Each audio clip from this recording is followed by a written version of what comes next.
Je suis une meuf, je crois. Je suis une trans, je crois. Ou j'arrête.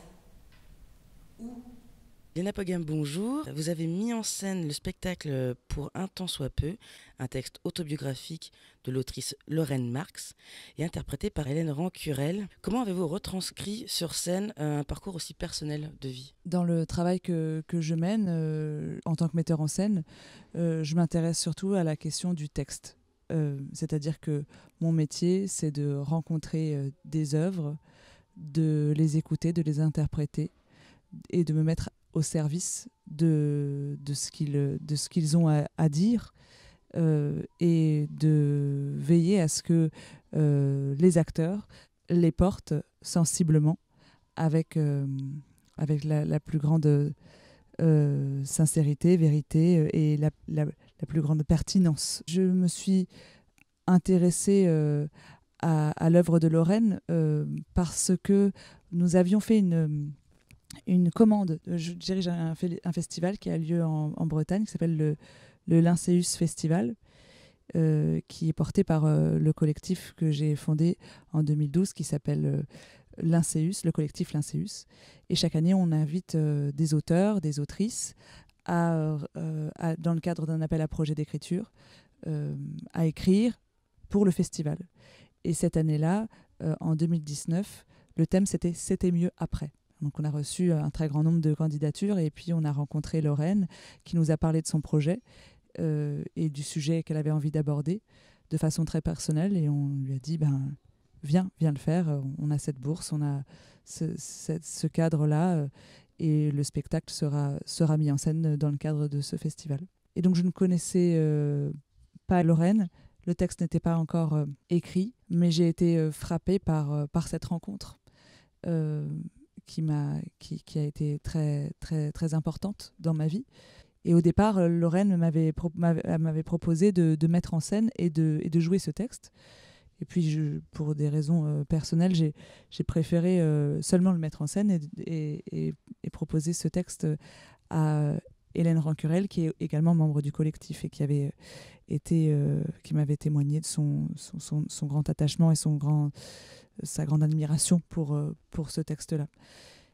Et pour moi, il s'est toujours agi de à la fois rencontrer Lorraine et plonger dans les problématiques qui sont posées par son texte, mais ne pas restreindre la portée de ce texte au vécu individuel de son autrice. Il s'agissait plutôt de mettre en lumière les grandes forces et les grandes problématiques qui sont posées dans son écrit et de les rendre les plus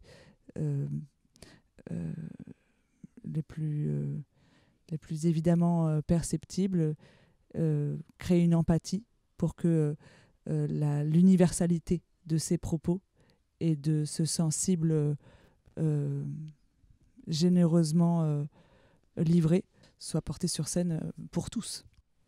comment je sais que ce que tu penses est différent de la réalité alors que... j'ai même pas encore dit de quoi j'allais parler. Je n'ai à aucun moment proposé à Hélène Rancurel de jouer une femme trans. Hélène Rancurel est une comédienne et à tout moment dans le texte, on porte les mots de Lorraine Marx du point de vue du théâtre et sans chercher à représenter le corps trans, mais plutôt à faire entendre cette voix-là. Et donc quand on dit ce texte, on le prononce comme une déclaration d'amour pour Lorraine et pour toutes les femmes trans qui se retrouvent dans ces paroles et qui ont des vécus qui résonnent avec le sien. Et donc pour nous, c'est une manière de s'engager à notre place, parce qu'on se sent concerné par ça, parce que dans l'équipe, chacun d'entre nous est très animé par la question par les questions de genre et revendique profondément une non-binarité et une possibilité de conception fluide du genre. Mais aucun de nous n'a le vécu de Lorraine. Donc on ne peut pas... il ne s'agit pas pour nous de le représenter. Et puis ce qui est intéressant dans le texte de Lorraine, c'est qu'en permanence, elle déconstruit les attentes qu'on peut avoir. Elle dit sa colère pour tout un ensemble de valeurs, de conception d'un système qui force les êtres à devenir une certaine idée de la femme ou une certaine idée de l'homme et qui engage les corps, les vies dans un processus pour être accepté, pour ne pas plonger dans une solitude et dans une détresse individuelle profonde, les pousse à se conformer à ce qu'on pourrait attendre d'elle ou d'eux. Et donc, le fait que nous, on a cherché à faire entendre ça, à faire entendre que le théâtre peut porter une déconstruction de l'image au profit des paroles. Ah, parce que tu te bourres. C'est tout. Parce que... Bon, déjà, tout est vachement très très différent de ce que moi-même je pense alors que je... Qu'est-ce qui vous a le plus marqué dans le texte de Lorraine Marx et pourquoi ? Ce qui m'a immédiatement frappé, c'est l'urgence qu'elle avait à parler de son vécu et à mettre des mots pour les autres, au nom des autres et pour raconter ce que les gens ignorent de ces parcours-là. Moi, depuis des années, je m'intéresse aux paroles oubliées, aux mots qui sont tus. Et dans le travail que je mène pour le théâtre, je m'attache à faire en sorte que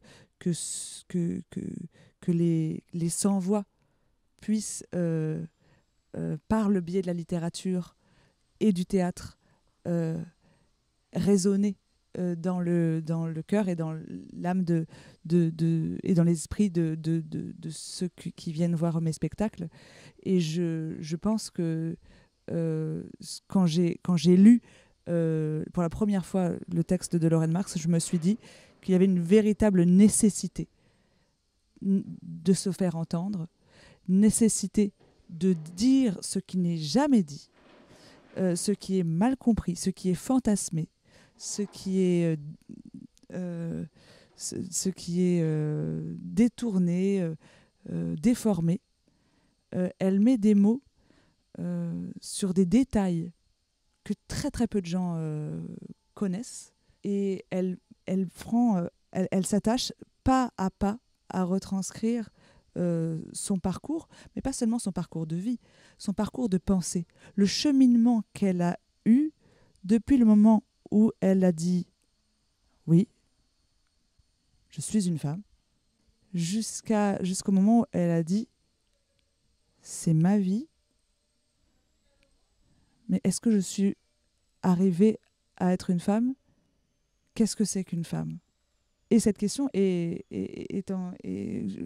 partie de toute est reposée, re-questionnée et réinventée en permanence dans le texte. Ce texte vous a-t-il interrogé sur votre propre féminité et le regard de la société sur cette dernière ? Évidemment, évidemment. Mais moi, ça fait plusieurs années que je m'intéresse à ces questions-là.